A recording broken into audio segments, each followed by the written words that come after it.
This summer, I'm running a new series of videos in which I review classic episodes of Doctor Who.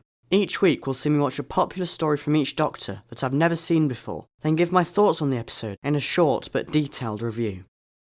I continued this week with the 6th Doctor serial, Attack of the Cybermen.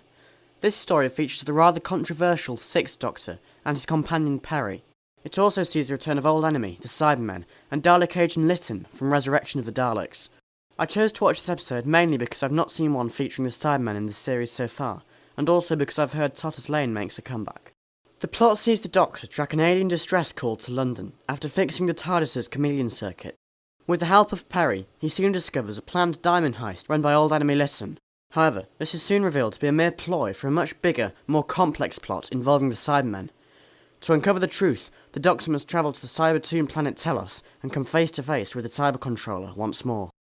The format of this story was a big change, 2 45-minute episodes as opposed to a number of 25-minute parts. As I understand, the whole of Colin Baker's first season adopted this approach.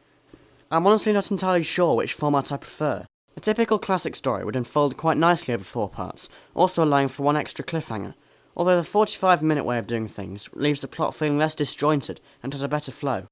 The plot of Attack of the Cybermen certainly worked well in the newer format, although I couldn't help but notice parts 1 and 2 felt very different, with the first part set in London and the second on Telos.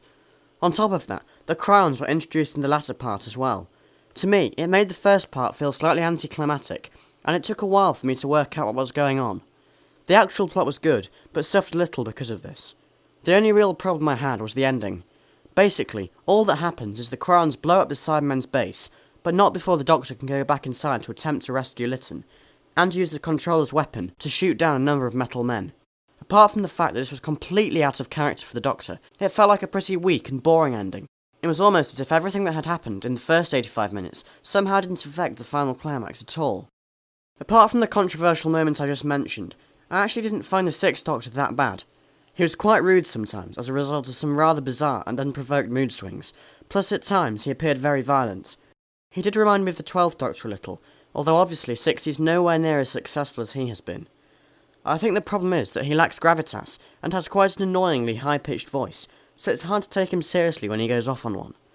I think because of all that, he's not very interesting or entertaining to watch. It's a shame because he does show potential. I would without doubt blame the writers for the unpopular way that he was portrayed. I don't really think there would have been much Baker could have done at the time about the situation himself. I thought Peri was a pretty decent companion, but her relationship with the Doctor was quite bumpy, unstable and unpredictable. This made it a difficult dynamic to watch, as most of the time he was basically just shouting at her. I think I've seen 1 or 2 of Peri's stories with the 5th Doctor before, and they definitely made a better pair. It's a shame, because I think with a better written Doctor, she would have worked well during this experimental era.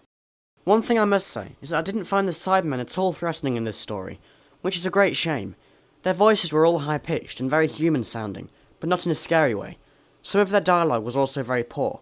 I thought even though they're upgraded humans, they still should have spoken in a more robotic way.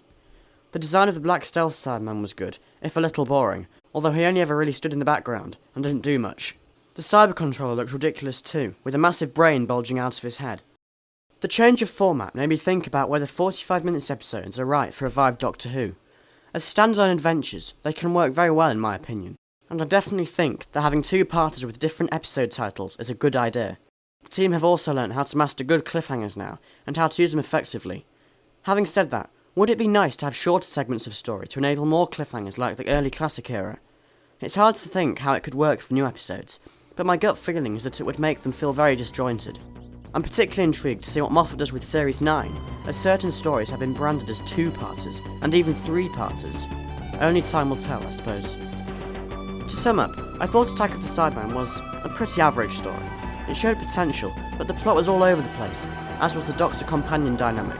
The Cybermen weren't really very scary, and didn't do much, and the Doctor's final act of the story was completely unacceptable. I'm not sure how I'd rank it against other stories I've seen in this series, although it would certainly be somewhere near the bottom. Next week, I'll be moving on to the Sylvester McCoy era with Survival. Until then, goodbye.